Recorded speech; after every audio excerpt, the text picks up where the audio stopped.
Most coverage of the trade dispute between Washington and Ottawa is focused on lumber, on dairy, on aluminum, on the noisy public theater that fills cable news every evening.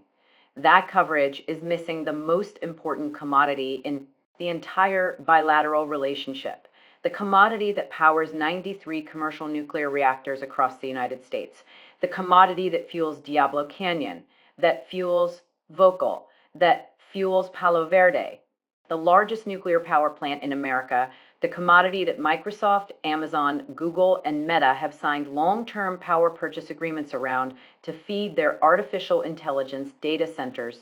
That commodity is uranium. Welcome to Updated Intel. The operational reality of where it comes from has just quietly become the most important strategic story of the Canada-United States relationship in a generation. Roughly 1/4 of every kilogram of uranium consumed by the entire United States commercial nuclear fleet, 1/4 of the fuel that keeps the largest reactor fleet on Earth running, comes from a single province in a single country, from a single geological formation, from two underground mines.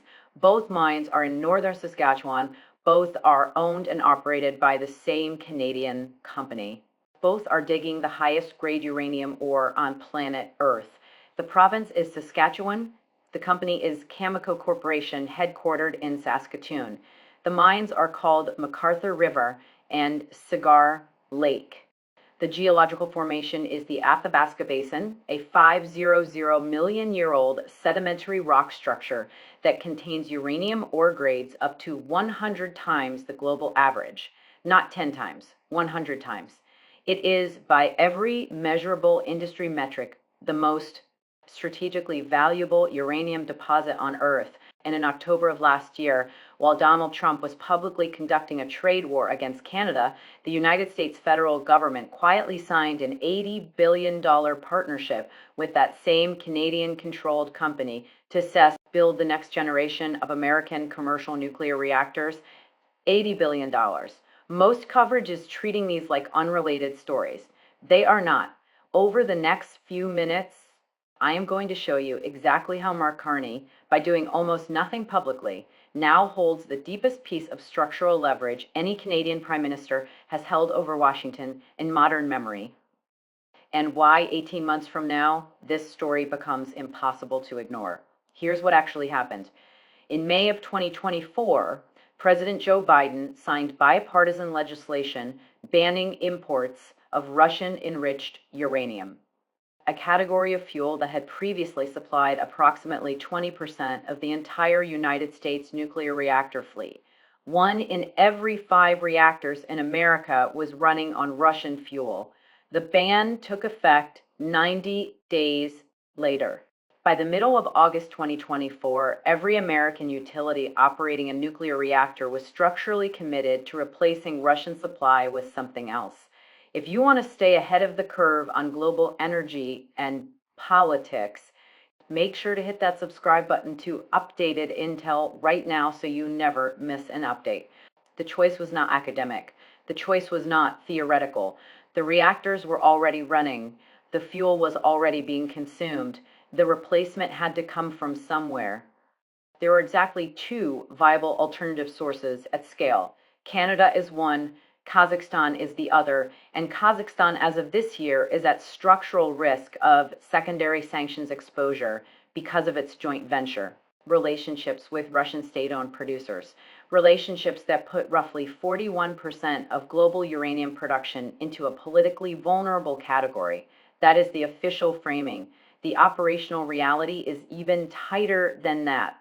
Kazakhstan is heavily dependent on Russia for processing and enrichment because Russia controls roughly 40% of global uranium processing capacity and nearly half of total world enrichment capacity. The Kazakh supply chain in operational terms runs through Russian infrastructure. The American utility that buys Kazakh uranium is buying a commodity whose downstream processing exists in a category Washington has formally declared adversarial, that leaves Canada, that leaves Saskatchewan, that leaves Cameco, that leaves the Athabasca Basin. And in operational terms, there is no other answer. Now consider what the Trump administration did on May 23, 2025. On that single day, the president signed 4 executive orders to accelerate American nuclear energy expansion. The orders set a target of quadrupling American nuclear capacity from roughly 100 gigawatts in 2024 to 400 gigawatts by 2050, a net new addition of 300 gigawatts of nuclear generating capacity. The orders directed 10 new large reactors to be under construction by 2030. The orders fast-tracked permitting for advanced reactor designs. The orders restructured the Nuclear Regulatory Commission. The orders established the entire policy framework that in the administration's own communications was meant to end Russian influence on American clean energy. The executive orders did not address one operational question: where would the uranium come from?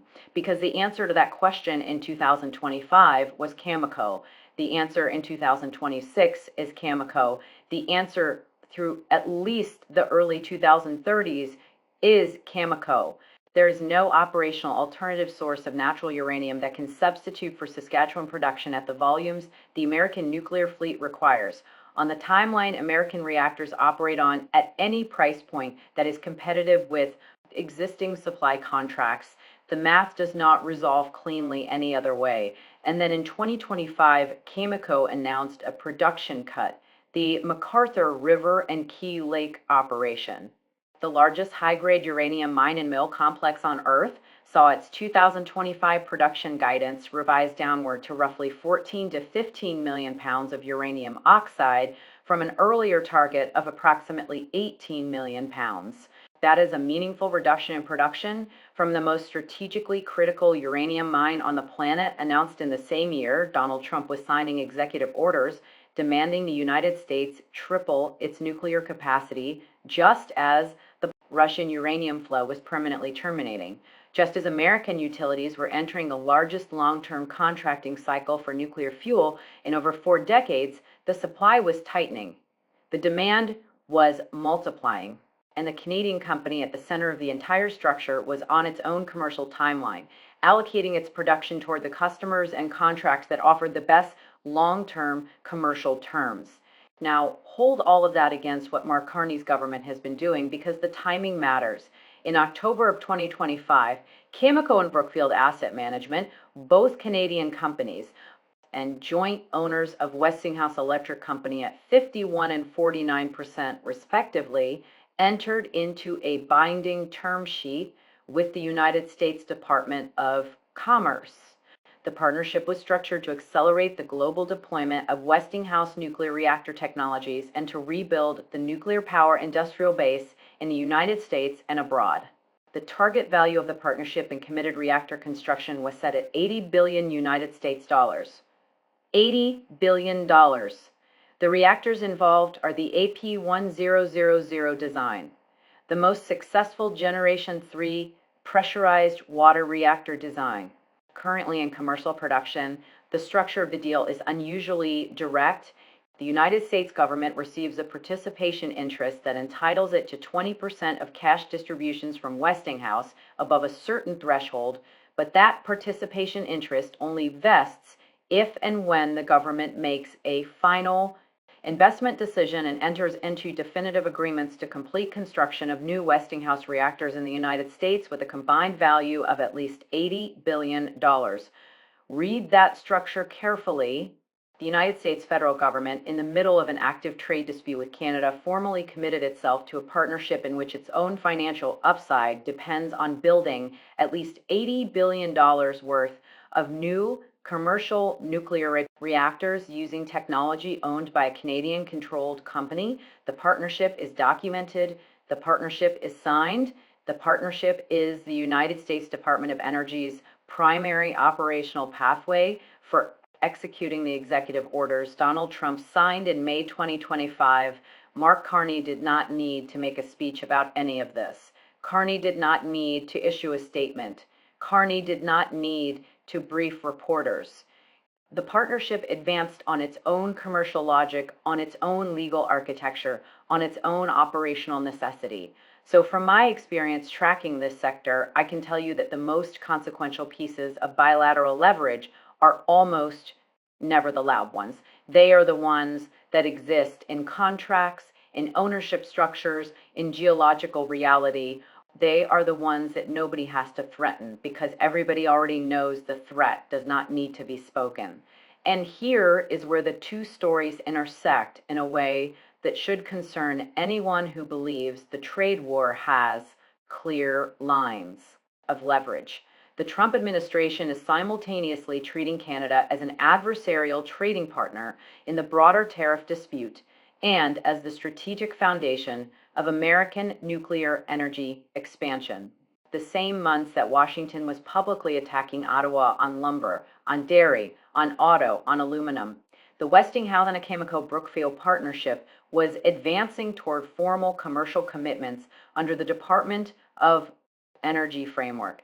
The contradiction is not subtle. The contradiction is, in operational terms, irresolvable because the Trump administration cannot abandon the Westinghouse partnership without abandoning the executive orders that define the central energy initiative of the second Trump term, and the executive orders cannot be executed without Cameco.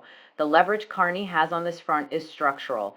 The leverage exists in the form of corporate ownership structures, contractual obligations, and geological reality that no executive order can reverse.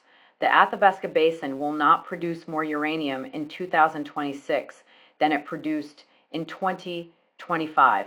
The Athabasca Basin will not, on any commercially relevant timeline, produce enough uranium to satisfy all of the global demand projected through 2035.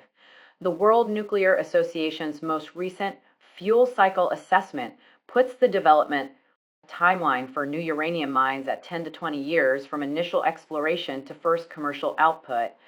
For any new uranium mine that could conceivably be brought online in the late 2030s, the contribution to the supply gap that exists in the late 2020s and early 2030s is, in operational terms, zero. The gap is structurally locked and the demand side is not slowing down. China currently has approximately 30 reactors under construction and well over 100 more in planning or proposed status.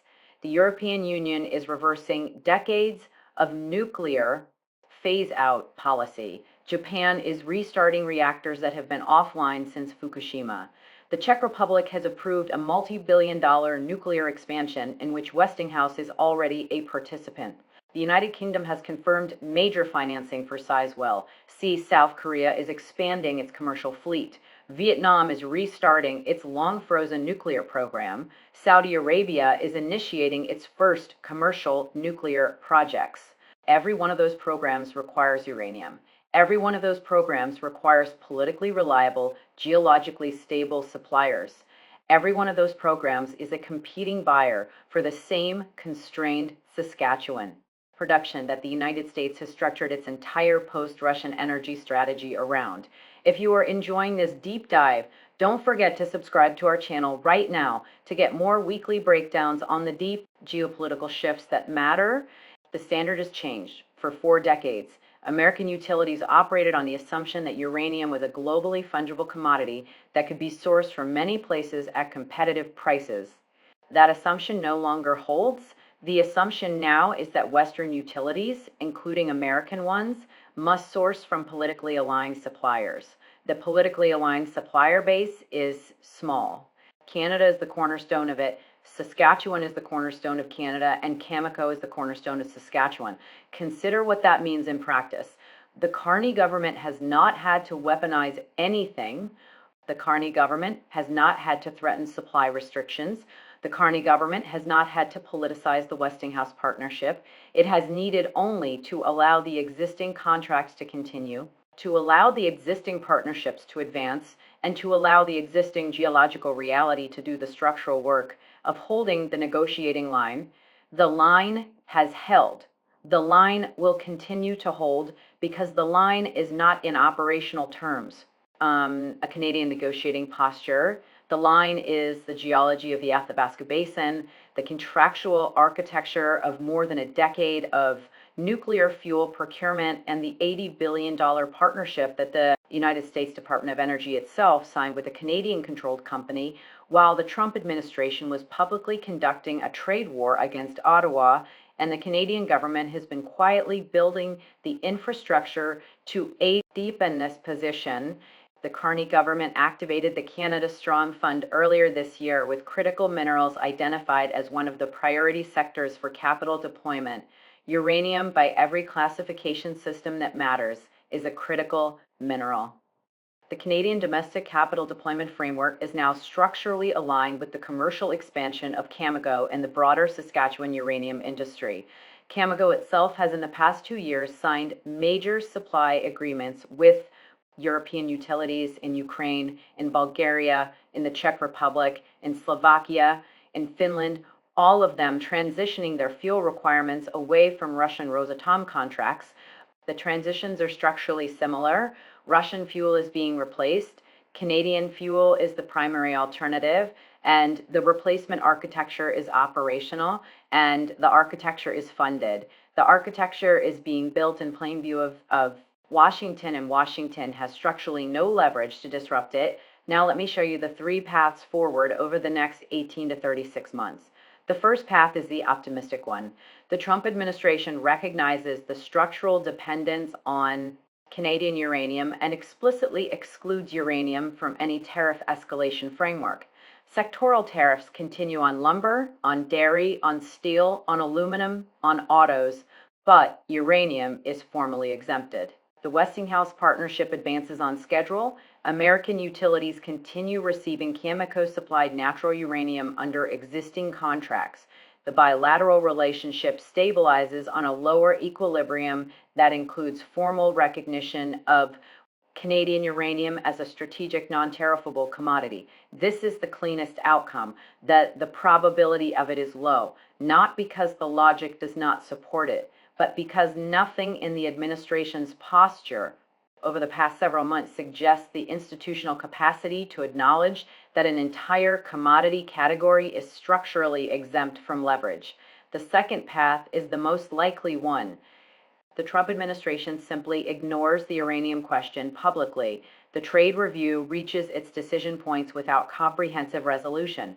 Uranium continues flowing under existing contractual arrangements. The Westinghouse-Cameco partnership advances on its multi-year timeline. American nuclear utilities continue receiving Saskatchewan uranium without operational disruption. The Cameco production cut at McArthur River produces upward pressure on global uranium prices, which translates into elevated long-term contracting prices for American utilities entering new contracting cycles in 2026 and 2027. The cost is absorbed by American electricity ratepayers, by data center operators, by industrial consumers of nuclear-generated electricity. By the end of 2027, the structural pattern is documented in every major nuclear industry trade publication. The dependence on Canadian uranium becomes a politically acknowledged feature of the American energy economy that no future administration can credibly threaten without producing immediate operational consequences for the existing reactor fleet. The third path is the acceleration scenario. The Trump administration, frustrated by the lack of leverage on critical commodities, attempts a comprehensive critical minerals tariff regime that includes uranium alongside potash, nickel, cobalt, and rare earths. The American nuclear industry responds with the same intensity that the agricultural lobby responded to potash tariffs earlier this year. The Nuclear Energy Institute files formal objections. The Edison Electric Institute files formal objections. Republican governors of states with significant nuclear capacity, Texas, Pennsylvania, Tennessee, Georgia, South Carolina, file formal objections. The Westinghouse-Cameco partnership becomes a publicly visible counterexample to the broader tariff strategy. The administration walks back the uranium component of the critical minerals tariff package within weeks. The walkback is documented as the operational confirmation that the leverage does not exist. By the end of 2026, the structural pattern is fully visible.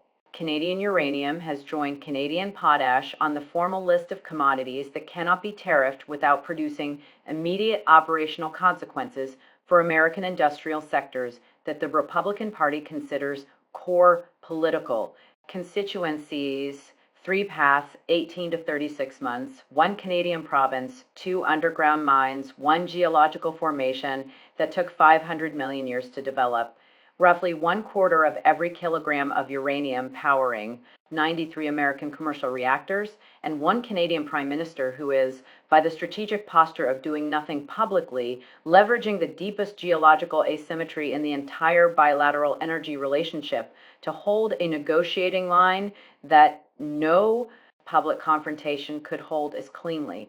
What comes next is the question neither government is yet answering publicly.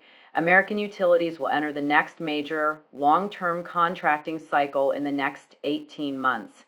That contracting cycle will set the price of nuclear fuel for the American reactor fleet for the second half of this decade. The prices will be set in a global market where China is buying aggressively, where Europe is restocking, where Japan is restarting, and where Saudi Arabia is entering as a first-time buyer. And the supply will be set by what the Athabasca Basin can physically produce. And the contracts that get signed will be signed by a Canadian company whose ownership structure also controls the technology that the United States Department of Energy has formally committed $80 billion to deploy across the American grid. Donald Trump signed those executive orders with maximum political fanfare. He framed them as the centerpiece of American energy independence. He framed them as the decisive break from Russian influence over American clean energy. He framed them as the foundation of the next decade of American economic competitiveness. 6 months later, the $80 billion partnership executing those executive orders is anchored in a Canadian-controlled company. The uranium that will fuel every new reactor built under that partnership comes from 2 mines in Saskatchewan.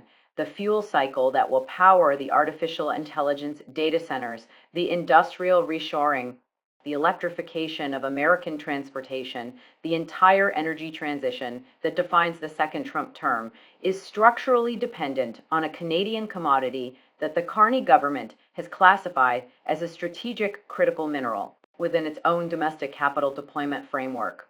If you want to keep getting these detailed updates on critical minerals and global strategy, make sure to hit subscribe on our channel now. The trade war has many fronts.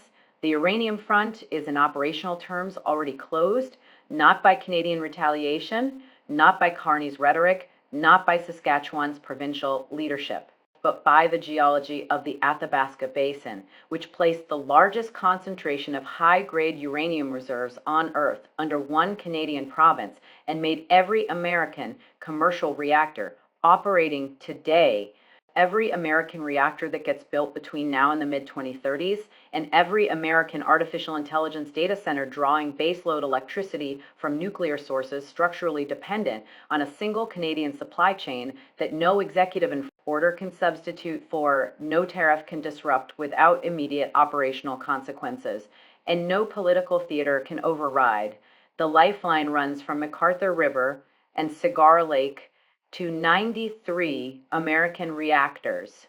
The lifeline is being held by Cameco, the lifeline is being deepened by the Carney government, and the lifeline is being protected by the Westinghouse-Cameco-Brookfield partnership that the United States Department of Energy itself structured and signed. So 18 months from now, the Trump administration will have to choose between the executive orders signed in May 2025 and the trade war framework against Canada.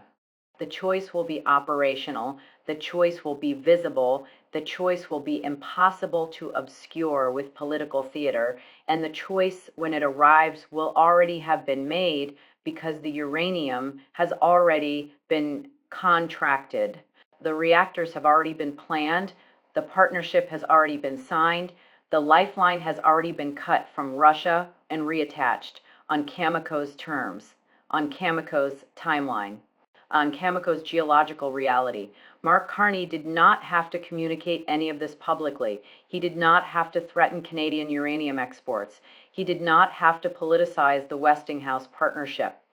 He needed only to allow the existing contracts to continue, the existing partnerships to advance, and the existing geological reality to do the structural work of holding the line. And the line has held. The line will continue to hold because the line is geology, and geology is not negotiable. So if this story is telling you something you have not heard elsewhere, share it. Drop your thoughts in the comments. I want to hear it, and like the video if you want more of this, and I will see you in the next one. The strategic relationship between these two nations cannot be easily dismantled by simple political decrees or temporary economic measures. While mainstream narratives frequently focus on immediate points of friction like agricultural tariffs or automotive regulations, the foundational energy dependencies remain largely ignored by the general public. This oversight creates a distorted perception of where the true balance of power lies. The reality is that modern industrial economies require reliable baseload power to sustain their digital infrastructure and manufacturing sectors, and that power cannot be generated without access to specialized resources located across national borders. As global demand for clean energy solutions accelerates, the reliance on high-grade material inputs becomes an absolute constraint for policymakers in Washington. No amount of domestic legislative framing can instantly generate geological deposits or build processing infrastructure that takes decades to mature. The current administration's goals for domestic energy production are therefore tethered to supply chains that are outside its direct sovereign control. This creates a fascinating paradox where public policy goals are completely reliant on private and foreign corporate alignments to succeed. The ongoing expansion of data storage facilities and high-performance computing centers across North America further compounds this resource constraint, as these facilities operate continuously and require uninterrupted electricity grids. Consequently, the commercial agreements locked in today will dictate the economic and political realities of the next decade, rendering standard trade dispute rhetoric secondary to the physical movement of essential commodities. The structural dependence is not merely a short-term bottleneck. It is a multi-decade framework established by geographical reality and corporate acquisition. As the timeline moves forward, the visibility of this dependence will grow, forcing a reconciliation between political messaging and industrial survival. The choices made in the coming years will clarify whether trade policy will bend to operational security or if ideological. Frameworks will disrupt vital industrial supply chains at great economic cost to domestic consumers. The underlying architecture of North American energy security remains anchored in these quiet, contract-driven realities rather than the shifting winds of electoral politics. It is a striking reminder that the most significant levers of international influence are often forged in corporate boardrooms and embedded deep within the Earth's crust long before they ever become subjects of public debate. The evolving landscape ensures that regardless of the public discourse surrounding cross-border commerce, the physical imperative of keeping the lights on will ultimately dictate the terms of engagement between Ottawa and Washington. As the next contracting cycle approaches, the true value of these strategic reserves will become undeniable, shifting the balance of diplomatic conversations from a position of vulnerability to one of enduring structural strength. The quiet management of these assets highlights a sophisticated approach to statecraft that relies on physical necessity rather than rhetorical escalation to protect national interests on the global stage. Thank you for tuning in to this comprehensive breakdown on updated intel. If you want to make sure you never miss our deep dives into global strategy, energy markets, and politics, take a second to subscribe to the channel right now. We appreciate your support, and we will see you in the next analysis.